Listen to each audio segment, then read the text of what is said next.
welcome to today's edition of Mad Mondays with Patrick and Celeste. Where our Mondays are so mad that we have to broadcast on Thursdays. Right, easy that. So, Celeste, I think we should start off with some soccer news. Obviously, a little bit disappointing for Adelaide United on the weekend with their season coming to an end. So, tell us a little bit more about that. So they lost on Sunday afternoon. So they're eliminated out of the finals. Lost 2-1 to the Brisbane Roar, which is unfortunate. Yeah.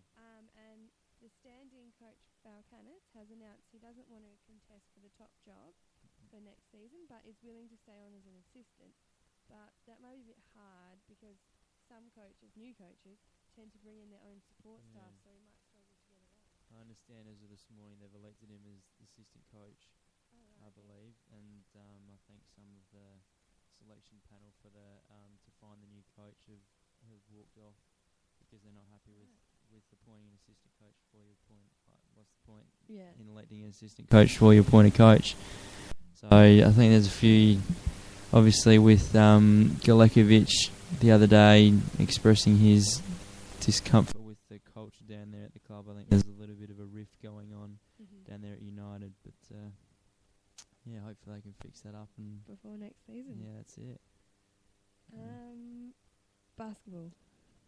Well, the Townsville Crocs have been all over the news in the last week or so. They handed back their NBL license back to the NBL, back to Basketball Australia after reporting a $2.5 million loss over the past 3 years. Wow.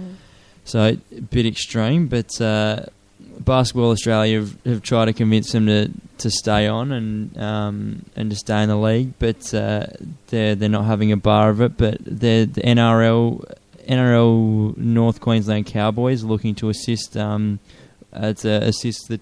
Townsville Crocs to try and get them back in the league and try and get them the money they need. And there's a website up and going, www.savethecrocs.com, which is trying to raise more money and get people putting money back into the club. And and the NBL's told other clubs not to try and poach the free agents from that club as of yet. Just to make sure, just so they can get back on their feet if need be, if they are going to come back into the comp. So it's a tough time up there in Townsville for the Crocs, but good to see that the NRL are getting involved, helping him out. Yeah, that's it. Interesting to see that the Cowboys are getting involved, but good to see, and hopefully it'd be good to have sort of a combination of those two. Interesting combination, basketball and rugby, but why not? Yeah, I guess stick together if you want to see your town or area doing well. Then might as well. And that's exactly right. A sport we don't talk much about, but we've got some horse racing news. Yeah, some horse racing.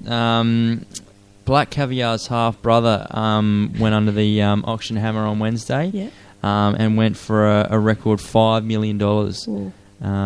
So I believe the record was 12 million somewhere overseas, but seeing as Black Caviar only went for 210,000, $5 million is a lot. Yeah, back in the day. So I guess the owners will be hoping that he can replicate some of the form of Black Caviar, and if he can do half as good, then they'll be doing all right. So it'll be interesting to see. So I have to keep an eye out for him in the next couple of years and see what he comes up with. Yeah, what's the name? Do you know?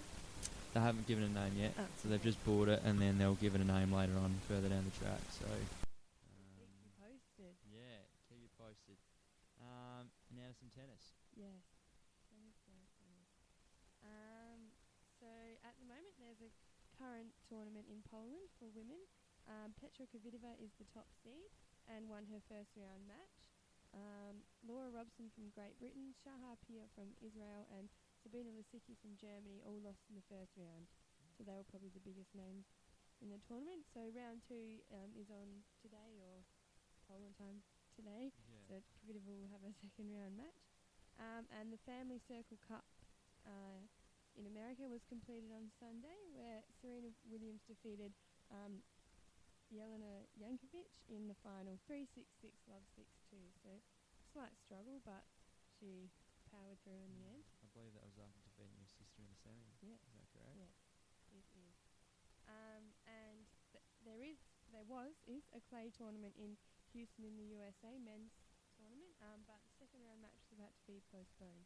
Oh, really? Yeah. Weather? Okay. Courts probably don't hold up much. Well, that's true. Don't usually hear of clay courts in America. I was reading about that this morning. I thought that was a little bit interesting. Usually you hear about, obviously, the French Open being on clay and that, but Spain and things like that. don't usually hear about clay courts in America, but something different. Yeah, that's it. The World Group Davis Cup quarterfinals were played on 7th of April, and Canada defeated Italy, Serbia defeated the United States, Argentina defeated France, and the Czech Republic defeated Kazakhstan. So the semi-finals aren't played until September, and it will be Canada against Serbia, Argentina against the Czech Republic, with the final being played in November. And also Australia are in the World Group playoffs. That's for next year's World Group, and that's in September, and they will take on Poland. Hopefully they can get a win and get back into the up in the top tier. I reckon my money's on Serbia. I reckon. Yeah, for those this year. Yeah, I think so. Novak. Yeah, and Anna. So that'd be the other. Isn't Davis Cup just men's? Oh yeah. Whoops. Did think about that, but She'll be there cheering him on. That's it. She's always around. Novak. Cricket. Moving on. Cricket, yes. Exciting news for the Australian captain overnight. Michael Clarke was named the Wisden Cricketer of the Year. So he became only the third Australian to do so. So he's obviously been in some good form with the bat recently, making over 1,500 runs in the last calendar year, and he's obviously been leading the team well, or apart from the season just gone in India. But so yeah, congratulations to him. Obviously, only the third Australian to do so. So he's obviously in some good company. Do you know the other two? I do not. No. No, sorry. Just wondering, out of interest. No, So right. important. I would have thought. Yeah, we can't help you there. Sorry. Alan Border?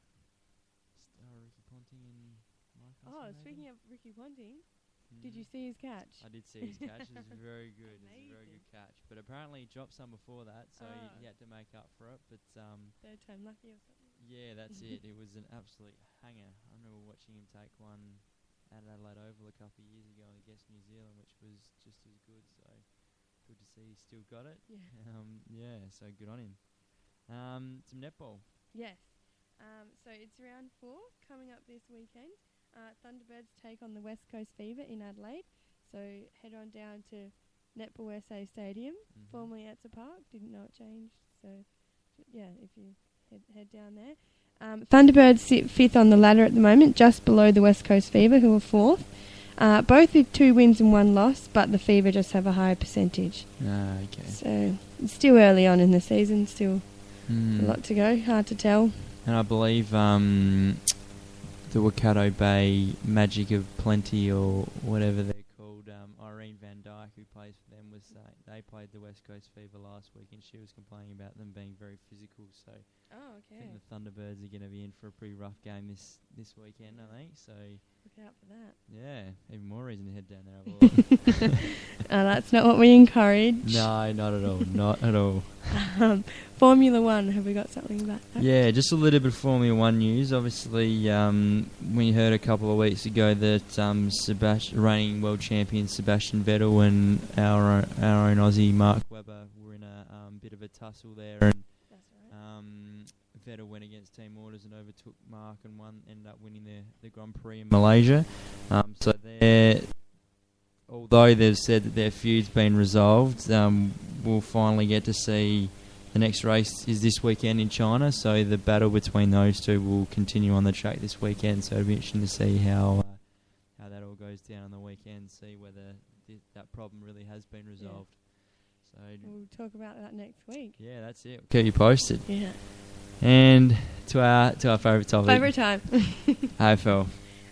So we just started I guess you could call it live feed on Facebook, and what I was going to start with is what the first person I suggested we talk about.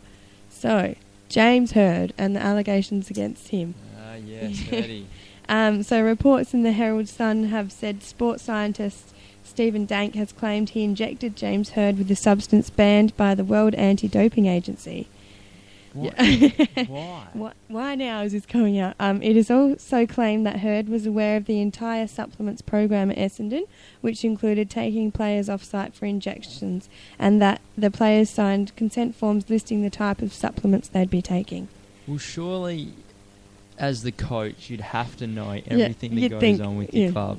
Like, the fact that he's been denying it since the start of the year, since it first came out, is ridiculous. Surely, if the coach of the club knows everything that's going on, so if his players are taking supplements, as they call them, then he should know.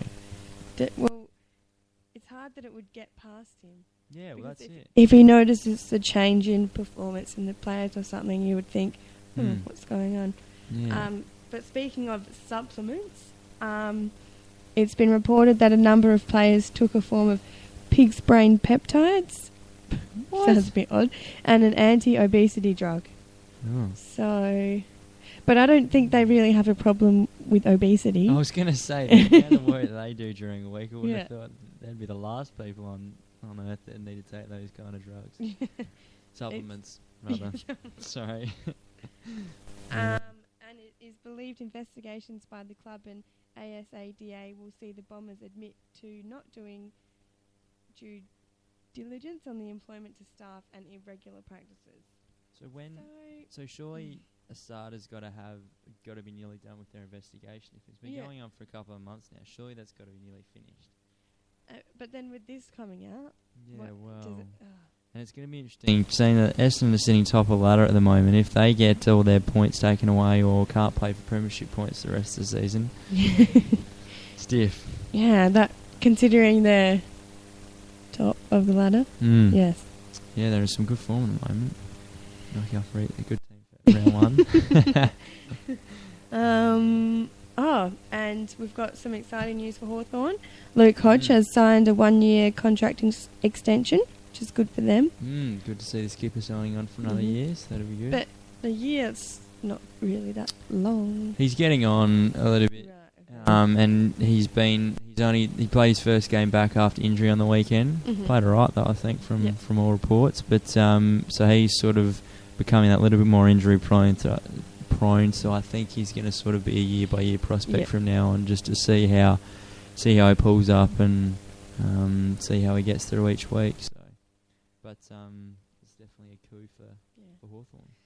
I've got some injuries to talk about, unfortunately. There's a few big injuries. Yes. Probably most notably skipper of Collingwood. Yes, very unfortunate. Yeah, Nick Maxwell obviously had a wrist injury. They complained about it being sore, and they thought they'd let it see how it went, and didn't get any better. So he's going to have to go in for surgery on his wrist, and he'll be out for 6 to 8 weeks. So that's a reasonably big blow for Collingwood. Definitely. Yeah, and who's the vice captain? So do you know? Pendlebury, I would have thought. So you'll give him a chance to step up in his absence. So obviously he's earmarked as a future captain of the club. So give them a look at the future. How it goes.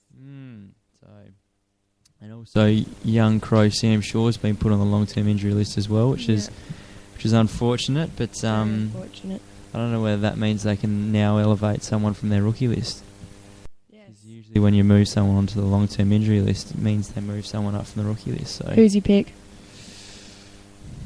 Tim McIntyre, I reckon. He was in some from Sturt. Oh, Sturt. Yeah. He's been in some good form in the SNFL last year and last round, I believe. Kicked a few goals and played a couple of games last year. I believe he played one of the showdowns last year for the Crows. So he was definitely around the mark last year. So wouldn't be surprised if he stepped up this year and might even help out Tex and Jenkins down there in the forward line. But he's all over the news at the moment, isn't he? Yeah, well, that's it. New number one guy.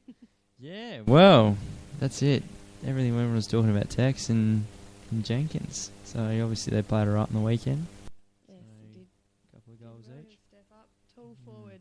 Need. That's it. And back at ruck for Big Sauce. Yes. Which, happy birthday for yesterday. 25, Big Sauce. Happy birthday, Big Sauce. And also, on another negative note, Cameron Schwab was has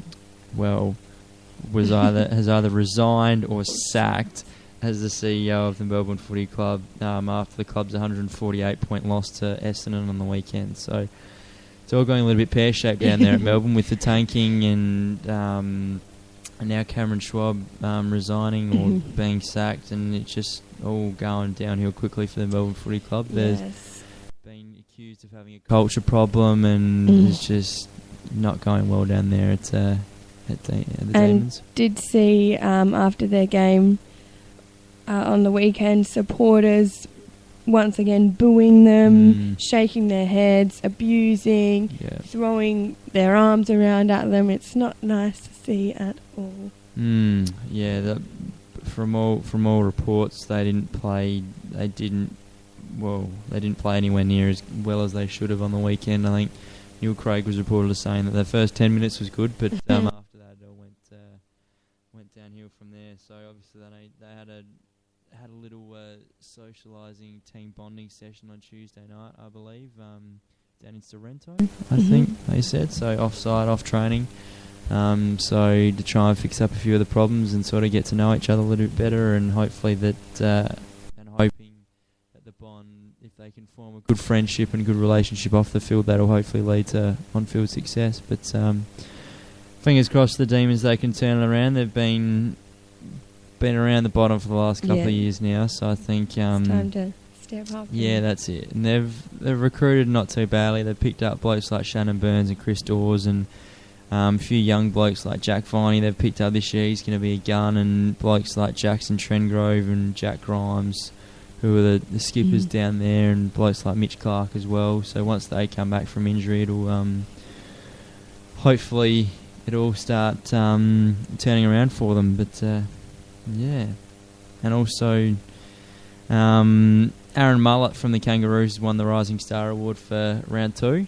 So congratulations to him. And Cameron Ling came out yesterday and predicted that Paddy Dangerfield was going to win the Brownlow. So it's good news for Crows fans. Yes, very good news. And now you're going to tell us what happened last weekend? Yes, I'll go through the results. So Richmond defeated St Kilda 99-82. That was good to watch. It was a good game, yeah. Sydney defeated the Gold Coast 114-73. So Gold Coast Dream run didn't last long. No, they gave Sydney a good push though. They definitely gave them a push, but Sydney getting over the line eventually. And Freo defeated Western Bulldogs 106-78. Yeah, that's to be expected. Yeah. So and the Crows defeated Brisbane 96-77. Good win. Edge of your seat sort of stuff. It was. Yeah. Paddy Dangerfield's last quarter. Amazing. Yes. No wonder he's got tipped for the Brownlow. Well, that's it. And Saturday night, John McCarthy's tribute game, Port stepped up, defeated Greater Western Sydney 134-78. So good to see that they could still focus on the game. And I think they got a decent crowd too. 25,000, probably double what they usually get. But it's probably not as much as they would have liked. No, but there was a lot going on. Oh, there was. Bay's game. Crows had just finished. Yeah, you're not going to... You'd be not the Port supporters be watching. Anyway. But, they were half asleep in the first quarter because GWS jumped them and were leading at quarter time. But came back well. And poor Melbourne. Essendon defeated Melbourne 184-36. That's tough. That's a big loss. Not sure how you deal with that. How to come back from that? You don't like any team losing by that much, really. It doesn't matter who they are. So it'll be interesting to see in the next couple of weeks what happens with Mark Neild as well. There's a lot of people calling for his resignation, but I don't know. And I saw a few snippets on the news. He wasn't willing to talk to anyone outside press conference or anything. So tough times. Someone said he was in tears after the game last Saturday night. Oh, I don't know. Maybe, probably. I would be. Well, that's it. Geelong defeated the Kangaroos, 112 to 108. So that was close. I didn't really see any of that. Well, the Cats were down by 41 points at one stage, so they Right. managed to claw their way back. But Kangaroos coach Brad Scott wasn't happy after the match and that's right. had a go at the stadium manager for not closing the roof over. Started to rain in the second half, and that was when Geelong started making their comeback. So I don't know whether he was... But so he wasn't too happy about the fact that obviously that they just lost, but the fact that there's a roof, and why would you not close it if it's raining? But winter sport, not all the grounds have roofs, so... That's exactly right. I guess I can kind of see where Brad Scott's coming from in the fact that they're playing at Etihad Stadium, so their selections would have been based around playing on a dry surface because they know, well, there's a roof, so even if it does rain, it's going to be bone dry. So having the roof open and then having it rain, kind of, if you've stacked your forward lines with tools or whatever, and it becomes wet weather footy, then you sort of stuffed yourself up there because it's a lot harder to take overhead marks. But anyway. Yeah. I forgot to mention with Richmond, it's been 16 years since they've won the first 2 rounds. Yeah. So good on Richmond. Looks like they might have finally turned a corner from just sitting in ninth the last couple of years. Collingwood defeated Carlton 117 to 100. That was a corker of a game. Close up until the last minute and a half or something. Yeah, well that's it. Yeah. Oh wow. Definitely should have been a lot closer than... Well, it was only 7-8 points, but it should have been a lot closer than that. So Nathan Buckley won that first round. Good. So Bucks 1, Molehouse 0 at this stage. And Hawthorn defeated West Coast 148 to 98. So that's a bit of a blowout. Yeah, it was reasonably close up until 3/4 time, and then Hawthorn sort of kicked away in the last quarter. I think West Coast. It's interesting to see Hawthorn running out the game that well after having only a 6-day turnaround, obviously playing on the Easter Monday against Geelong. So running out alright, and West Coast just seem to be the ones that ran out of steam. Obviously with all the injuries starting to take their toll.